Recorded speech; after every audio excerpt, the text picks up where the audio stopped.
Жақсы, отырыңыздар. Сыныпта бүгін көрсіз балалар? Я сізді бүгін барлық. Жақсы. Ал енді балалар, көңіл күйіңіз қалай? Жақсы. Сабағымызды демек бастайық. Сабақты бастамас бұрын біз топқа бөлініп алайық. Ол топқа бөліну үшін мен сендердің барлықтарына қазір тақтаға шақырамын. Мына жерден әртүрлі түстегі стикерлерді алу арқылы сендер топқа бөлінесіңдер, иә? Келе қойыңдар, алыңдар.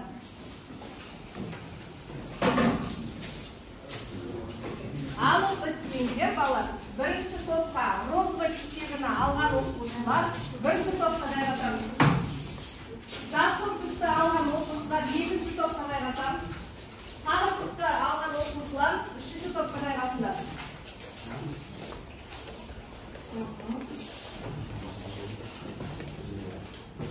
Жақсы. Орналасып бардыңыз? Ал енді алдыменен біз өткен тақырыпты еске түсіріп алайық. Өткен тақырып бізде қандай тақырып болды олар? Өткен сабағымыздың тақырыбы қандай еді? Гүлдәрен айта ғой. Өткен тақырыбымыз, яғни 41-40 параграф 18-20 ғасырлардағы зерттеулер. Жақсы. Ал енді осы тақырып бойынша біз кішкене сабақ еске түсіріп жіберу үшін мен сендерге мынадай сұрақтар дайындап әкелдім. Ой қозғау, тақтаға көңіл аударамыз. Мен сендерге қазір 4 сұрақ дайындап әкелдім. Бірінші сұрақ бойынша кім жауап береді екен? Ресей ғалымдары қазақ жерін зерттеуге неге ерекше көңіл аударды? Кім жауап береді екен балалар? Өткен сабақ бойынша еске түсіреміз. Кім жауап береді? Ал сымбат. Ресей ғалымдары қазақ жеріндегі ондағы қызыл топырақтарына ол жердің зерттелмегеніне оның алдында, сол үшін де ресейліктер сол жерді зерттегісі келді. Және ол кезде ғалымдар сол жерлерді тауып басқа шет елдерге сол жердің бар екенін көрсетіп, содан пайда тапқысы келді. Үшінші сұрақ бойынша Әлихан Бөкейхановтың қазақ жерін зерттеудегі мақсаты қандай болды? Кім жауап береді? Қолымызды жоғарырақ көтерейікші кішкене. Ал, жаудар айта ғой. Әлихан Бөкейхановтың қазақ жерін зерттеудегі мақсаты өте ауқымды болды. Тек білім саласында емес, мал шаруашылығы, ауыл шаруашылығы, егін шаруашылығында жалпы алғанда қазақ халқының төл тарихын зерттеу арқылы оны дамытуды мақсат етті. Сондай-ақ ол өзінің монографиялық еңбектерінде қазақ халқының тарихын зерттеу арқылы өзге ұлтқа, болашақ ұрпаққа қалдыруды көздеді. Жақсы, жарайсың, керемет. Ал төртінші сұрақ, соңғы сұрақ. Қазақстан аумағын зерттеген тағы қандай жер аударылған ғалымдарды білесіңдер? Қандай ғалымдарды білесіңдер? Қазақстан аумағын зерттеген Қазақстанға жер аударылған Плещик пен Янушкевич сендерге белгілі шығар. Алайда тағы да біраз белгілері емес ғалымдар бар. Олар кәріс зерттеушілері Кан, Ким және де Бергер, Алдажманов, Диманов және де Димов. Өте жақсы, жарайсың, тамаша. Ал енді балалар еске түсіріп өткен тақырыптар бойынша, яғни біздің қазақ жерін зерттеген ғалымдар туралы, біз зерттеулер туралы есімізге түсіріп алдық. Енді біз ары-қарата сабағымызды жалғастыру үшін келесі тақырыпты ашармыз. Ол да біздің бүгінгі сабағымыздың жалғасы болып есептеледі. Өткен сабақтың аша қойыңдар. Бүгінгі сабақтың тақырыбы 19-20 ғасырдың басындағы Қазақстандағы оқу орындарының қызметі балалар. 19-20 ғасыр деп отырғанымыз қай жылдар аралығы? 2000 жылдар аралығы, иә? Осы жылдар аралығында Қазақстандағы оқу орындарының қызметі қандай болды? Оқу орындары дегенді түсінеміз балалар? Иә, жоғары оқу орындарын білеміздер. Сол оқу орындарының қызметі бізге қаншалықты тиімді болды? Болса қандай жағдаймен болды, иә? Осы туралы бүгін біз сабақта қарастыратын боламыз. Ал сабағымыздың оқу мақсатымен танысайық. Бүгінгі мақсатымыз 19-20 ғасырдың басындағы Қазақстан аумағында оқу орындарының дамуындағы өзгерістер мен сабақтастықты анықтау. Міне біз бір мақсат бойынша бүгін сабақта қарастыратын боламыз. Мақсат түсінікті ме? Түсінікті. Енді мен сендерге жигсо әдісі бойынша білеміз ғой жигсо әдісін? Жигсо әдісі бойынша сабағымызды талқылаймыз. Демек, мәтінмен жұмыс бірінші тақырып, иә. Мына тақтаға қараңдар. Бірінші топқа мен мәселелерді бөліп бердім, 3 топқа да. Бірінші топ қазақтардың дәстүрлі білім жүйесі, екінші топ жаңа әдісті мектептер, үшінші топқа мен 2 мәселе беріп отырмын. Қысқа болғандықтан қазақ өлкесіндегі зайырлы мемлекеттер мен оқу орындарының ашылуы және дала өлкесінде ауыл мектептерінің пайда болуы. Міне осы 4 мәселе бойынша бүгін біз сабақта қарастыратын боламыз. Түсінікті ме? Әр топқа қай мәселе берілген түсінікті ме мәтіннен? Түсінікті. Енді дискриптор сендерге беріліп тұр. Қарап отырыңдар, дискриптор бойынша біз жұмыс жасаймыз, иә? Көрініп тұр ма барлығы? Жақсы. Демек, бастаңыздар, мен сіздерге қазір 7-8 минут уақыт беремін. Мәтінді оқып, оны топпен талдап алғанша сондай уақыт кетеді. Соны қандай ойыңыздар?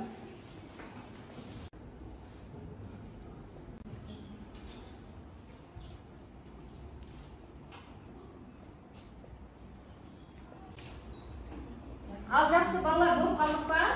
Демек, енді болып қазақ мен сіздерге қазір плакаттар таратамын. Оқып, талдап бітсеңдер, мына жерге постерге түсіресіңдер. Ол постерді содан кейін қорғайтыныңызды білесіңдер, иә?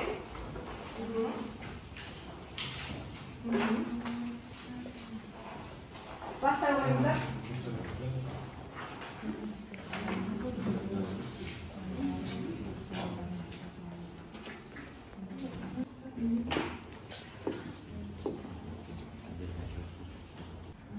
Жақсы, балалар болып қалдық па? Қай топтайын? Жаңа шапалақтап артын білдіреміз. Керемет, тамаша, 3 топта дайын. Демек, 1-ші топқа сөз кезегін береміз, келіңдер.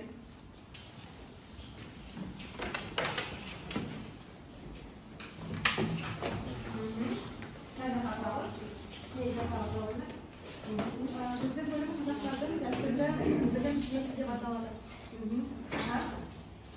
Қазақтардың дәстүрлі білім жүйесі деп аталады. Қазақтардың сан ғасырлық тарихы олардың білімге, мәдениеттілікке ұмтылғанын дәлелдейді. Ол жайлы Сиделиков қырғыз қайсар мәдениетті халық. Сондықтан олардың болашағы жарқын болмақ деген еді. Әрбір ата-ана өзінің баласын сабырлы, мәдениетті және де білімді болуға шақырған. 19 ғасыр және де 20 ғасыр аралығында қазақ халқының білім беру жүйесі өзгерді. Яғни зайырлы білім беру жүйесі енгізілді. Ол жерде мұғалімдер, молдалар болған және де балалар ата-анасының қаржысы. Медреседе бірнеше бөлмелер болды. Ол бөлмелерде шәкірттер тұратын. Дәрет алып, жуынып, солай да тамақ ішетін бөлмелері болған.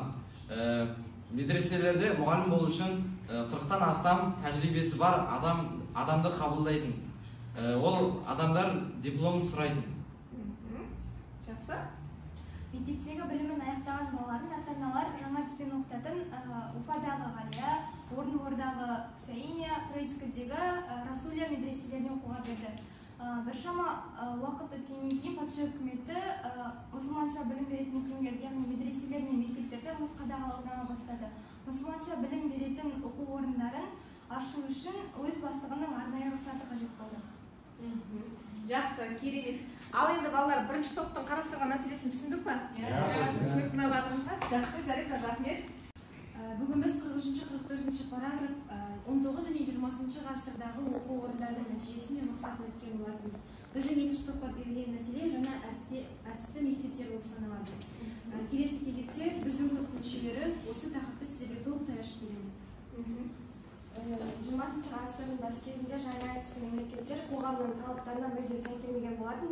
Себебі мұсылман кезінде реформалау қозғалысы басталған болатын. Және оларды жетістіктер деп атады. Қазіргі таңда 20 ғасырда жаңа әдісті мектептер ашылып қалыптасып жатыр. Жақсы. Мұсылмандар балаларына оқытуда дыбыстық әдістемелікті қолданған болатын. Және де оқытудың бұл әдістемелік негізін қалаушы белгілі түркі тілдес халық ағартушысы бірі қоғам қайраткері Аспиринский болды. Олар арифметика, география, жаратылыстану, тарих сынды пәндердің керек деп табылды. Жақсы, жарайсың. Жаңа мектептерде ол жерде білікті де білімді мұғалімдер жұмыс жасады. Сонымен қатар олар кеңінен құрал-жабдықтарды артығымен пайдаланып отырды. Және соған байланысты Түркістан мемлекетінде 1900 жылы жаңадан ашылған мемлекетке байланысты қалған ауылдарда да сондай мектептер ашылды. Және де жаңа әдісті мектептер ашылуы екіталай болды. Өйткені патша үкіметі жаңа әдісті мектептердің ашылуына тікелей қарсы болды. Себебі жаңа әдісті мектептер паниславизм, патриотизм ошақтары деп атады. 1917 жылы қазақ елінде 100-ден астам жаңа әдісті мектептер ашылды. Сондай-ақ жаңа әдісті мектептердің нәтижесін айтатын болсақ, жаңа әдісті мектептерді ашудағы негізгі мақсат жаңа патша үкіметі қарсы болды дейді ғой. Патша үкіметі неліктен қарсы болды? Өйткені жаңа әдісті мектепті қоғам қайраткері түрік азаматтарының бірі, яғни халық ағартушылар түркі тілдес болған соң, ол исламды және пантүркизмді дамытады деген оймен патша үкіметі бұл мектептердің ашылуына қарсы болды.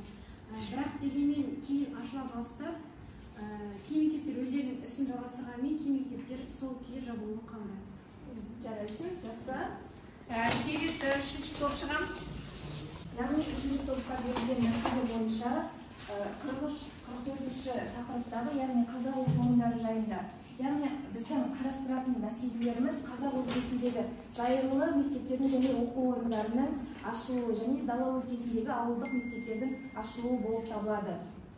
Енді осы мәселелерге қарайтын болса, 1813 жылы Омбыда және 1825 жылы Орынборда әскери училищелер ашылған болатын. Ол училищелер кейіннен Сібір және Орынбор Неплюев кадет корпустарына айналды. Ол шетке, яғни ұлттық қазақ яғни оқытушылар бара алмады. Себебі ондағы оқытудағы әскери құпияларды қазақ адамдары меңгеруге тыйым салынған болатын. Сонымен қатар қазақ станциялары және де қарапайым ауылдарда мектептер ашылды, бірақ одағы білім деңгейі өте төмен болған болатын. Яғни ояқтағы мұғалімдер жай ғана оқып келген мұғалімдер болатын. Жарайсың. 1820 жылы қазақ жерінде 7 жылға созылған оқу училищесі ашылды. Ол жерде география, математикалық бағыт және орыс тілі тарихының сабақтары оқытыла бастаған. Және ол жерде айта кететін болсақ, Омбы қаласында алғаш рет мұғалімдерге арналған мектеп ашылған болатын. Ресей империясы қанша дегенмен орыс қазақ мектептерін немесе жаңа әдістемелі мектептер ашқанымен, олар бәрібір де қазақтардың өздерінің сана сезімінің оянуынан қорқып, ол білімнің сапасын жақсартып көтерген жоқ. Және де ауылдық өлкелерде де мектептер ашыла бастады. Оған бір мысал 1901 жылы дала генерал-губернаторлығының генерал-губернаторы Сухотин өзі Семей және Ақмола әскери губернаторларына орыс қазақ мектептерін ашу туралы өзінің ұсынысын тастайды.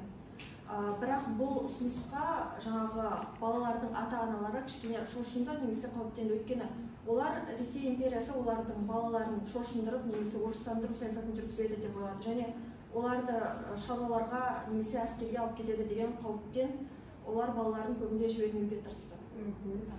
Қорытындылай келсек, яғни бізге берілген тақырыптар бойынша 19 ғасырда яғни білім деңгейі өте төмен болғанын байқаймыз. Себебі ол кезде орыстандыру мәселесі көп қаралған болатын. Сонымен қатар осы мәселе бойынша Сухоткин осы бір мәселені көтеріп қазақ, яғни ана тілде оқуға ұсыныс жасайды. Тамаша, жарайсыңдар. Түсініп мына балалар қарастырған мәселелер үшінші топтың сендерге жақсы жарайсыңдар. Ал енді балалар, қазір бізге оқу мақсат бойынша берілген 4 мәселені қарастырып шықтық. 4 мәселе бойынша қазір талдап, топ бойынша талдадық. Енді осы қарастырған мәселелерімізді түсінгенімізді тексеруіміз үшін мен сендерге бірнеше тапсырмалар дайындап келдім. Сол тапсырмалар бойынша қазір жұмыс жасаймыз. Жарайды ма? Дайынсыз ба? Мен ең алдымен сендерге кестемен жұмыс таратамын. Қазір әр топқа жеке-жеке оқушыға кесте таратамын. Сол кесте бойынша жұмыс жасайсыздар. Мен қазір тақтаға шығардым. Оқып отырасыңдар да не жазу керек екені бәрі айқын.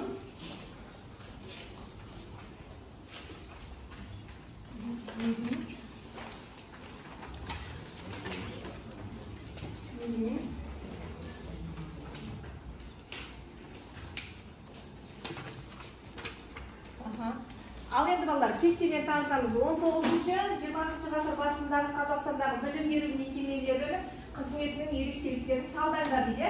Дәстүрлі мектептер және жаңа әдісті мектептер, зайырлы мектептер. Біз осы 3 мектептің түрінде жаңа сабақта қарастырып кеткен болатынбыз, иә? Осы мектептердің біз несін талдаймыз? Қызметінің ерекшеліктерін талдап жазамыз. Тездетіп жазып қоямыз. Содан кейін әр топтан оқып шығамыз.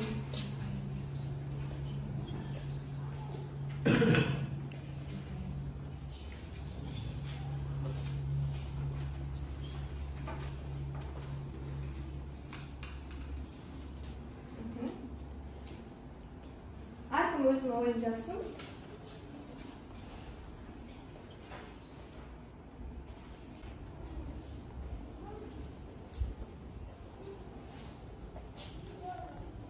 Балалар, болдық па? Жаздырдық па? Демек, әр топтан 1-2 оқушыдан тұрып жауап бере қояды. Кім айтады қаны? Кім айтады? Ол жақсы. Бірінші топтан не жан айта қойшы? Дәстүрлі мектептер. Білім жүйесі дамыған. 11 жыл білім беру жүйесі бар. Бірнеше тіл үйретіледі. Оқу тегін. Жаңа әдісті мектептер. Ұйымдастырушылары нәтижелерде хат тануда дыбыстық жүйеге негізделген. Зайырлы мектептер. Мұсылман мектептері ер балалар оқыды. Оқу ата-ана қаржысы есебінен жүзеге асты. Мұсылманша білім берілген. Тамаша, жарайсың. Келесі, мына топтан кім айтады екен? Ал Аружан айта ғой? Дәстүрлі мектептер дәстүрлерді білді, сауаттарын ашты, көптеген қасиеттерді дарытты, беделі жоғары болды. Олар молдалар мен мектептер мен мұғалімдерді даярлады. Жаңа әдісті мектептер олар хат тани бастады, құрал-жабдықтар жеткілікті болды, бірақ жаңа әдісті мектептер елге көп таныла алмады. Патша үкіметі қарсы болды. Зайырлы мектептер оқыту деңгейі төмен болды, мұғалімдер жетіспеді, көптеген пәндер оқытылды, оқытушыларға сұраныс артты, және де қазақ балаларын оқытуға тыйым салды. Тамаша. Міне айырмашылықтарын, ерекшеліктерін қызметін барлығы айтып отыр. Сіздердің топтан бар ма айтатын? Кім айтады кәні? Жақсы, Гүлдәурен айта ғой? 19-20 ғасыр басындағы Қазақстандағы білім беру мекемелерінің ерекшеліктерін айтатын болсақ, дәстүрлі мектептерде, яғни діни және зайырлы бағытта жүргізілген болатын. Сонымен қатар медреселер беделі күшті болды. Сонымен қатар сол медреселерде 3-4 жыл жастарды білімге құлшындыратын болған. Сонымен қатар медреселерде басты міндеттері, яғни әдептілік, адамгершілік қасиеттерін үйреткен болатын. Сонымен қатар мұнда дәстүрлі мектептерде молда мен мұғалімдерді даярлады. Ал жаңа әдісті мектептерге келетін болсақ, жаңа әдісті мектептерді, яғни жәдетшілер ұйымдастырған болатын. Онда басқа да саладағы сабақтарды, яғни арифметика, астрономия деген сабақтарды да қарастырған болатын. Яғни жаңа мұғалімдер, білікті мамандар дайындады. Ал зайырлы мектептерде қазақ балаларын қабылдауға едәуір шек қойылған болатын. Сонымен қатар ол зайырлы мектептер өте аз болды, және де олар мұсылманша да сауат алды. Өте жақсы, тамаша, жарайсыңдар. Ал енді балалар, мен қазір қарап отырмын, осы кесте бойынша жұмысты талдау барысында сабақтың оқу мақсаты бойынша сендер мектептердің қандай қызметінің ерекшеліктерін жақсы айыра біліп отырсыңдар. Қай мектепте қандай қызметтер болды және оның ерекшеліктері қандай болды. Бізде 3 түрлі мектептер бердік. Дәстүрлі, жаңа әдісті, зайырлы деп. Осы үшеуін де түгел мұқият түсініп отырмыз ба қалғандарыңыздың барлығы? Тамаша, жарайсыңдар. Енді келесі тағы бір әдіс ат едім сендерге. Жылда сөйлейді деген әдіс бойынша балалар, сендердің қазір осы тақырып бойынша бірнеше жылда атап өтті қойды жаңа. Осындай жылында, осындай ортасында деген секілді. Сол жылдар бойынша біз қазір жауап бере қояды. Бірінші сұрақ, 1900 жыл. Не деп сөйлейді 1900 жыл? Жауап айта қойшы. Қазақстанда ең алғаш жаңа әдістемелік мектеп 1900 жыл Түркістан қаласында ашылды. Тамаша, жарайсың дұрыс. Екінші, 1917 жыл деп сөйлейді. 1917. Нұрсұлтан. 1917 жылы қазақ даласында 100-ден астам мектептер ашылды, жаңа әдісті мектептер ашылды. Тамаша, өте дұрыс. Келесі, 1850 жыл деп сөйлейді. 1850. Сымбат айта ғой. 1850 жылы Орынборда оқу мерзімі 7 жылдық мектеп ашылды. Тамаша, өте дұрыс. Так, 1861 жыл.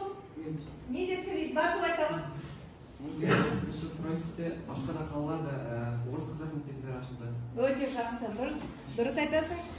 ABC әдісі бойынша балалар білгеніміз қалай жұмыс жасауға керек екені. A оқушы сұрақ қояды, B оқушы жауап береді, C оқушы толықтырушы болып отырады. Мен сіздерге қазір топ арасында бірінші топқа мысалға бір топ, B екінші топ, үшінші топ, C боласасын деп отырмын.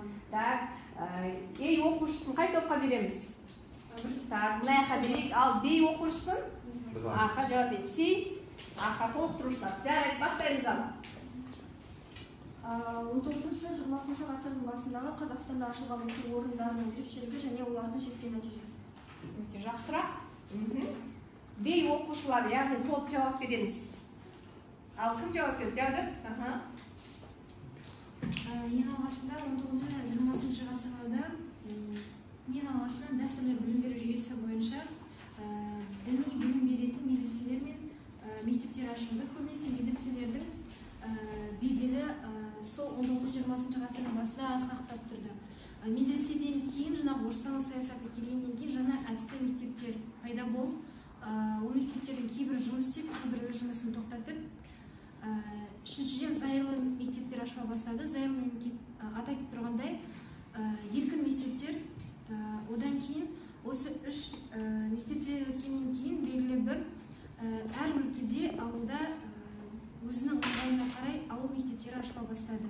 Және олардың нәтижелерін қазір көруге болады. Ауылдардан кейін училище ашылып, қазақ жастары орыстану саясаты болса да өз деңгейлерінде білімді ала алды. Өте жақсы. Тамаша. Ал толықтырушы топ алып қосармыз ба? Осы сұрақтың жауабына кәні? 19-20 ғасырдан бұрын қазақ даласында білім беру жүйесі бар болғанмен аса қатты деңгейде болмады. Ал осы 19-20 ғасырда арнайы дәстүрлі және де зайырлы мемлекеттер қазақ даласына білім жүйесіне ерекше өзгерістер алып келді. Тамаша.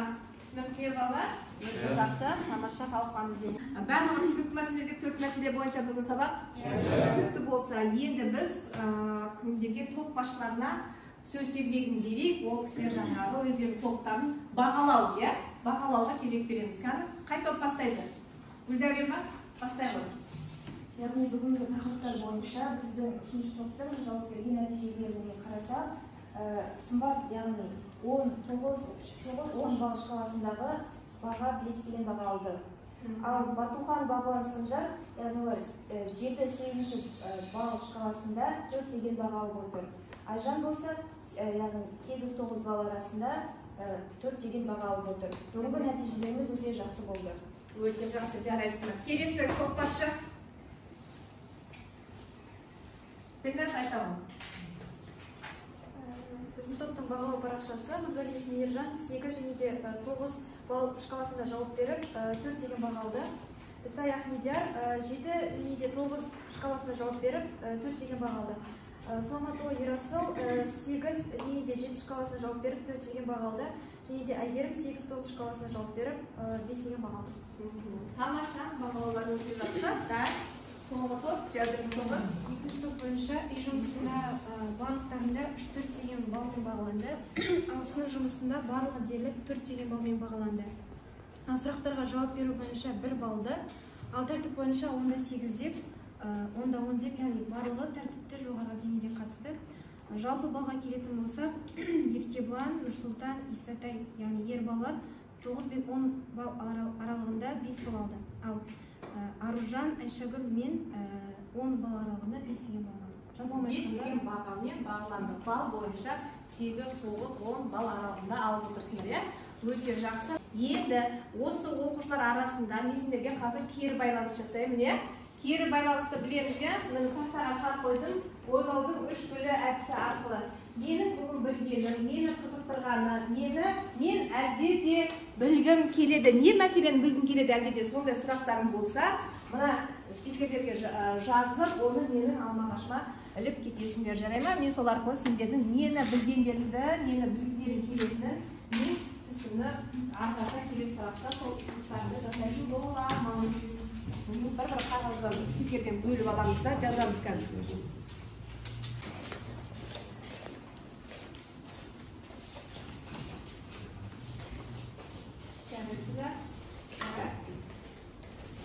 Барлығымыз шығып, ойымызды бітіріп кетеміз.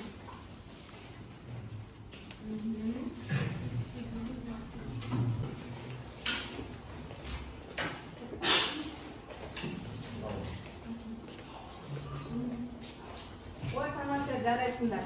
Рахмет. Ал енді балалар, үйге тапсырма алыңдар. Тақтаға қараймыз. Қазақ жерін зерттеген зерттеушілердің ғылыми еңбектерін оқып келу.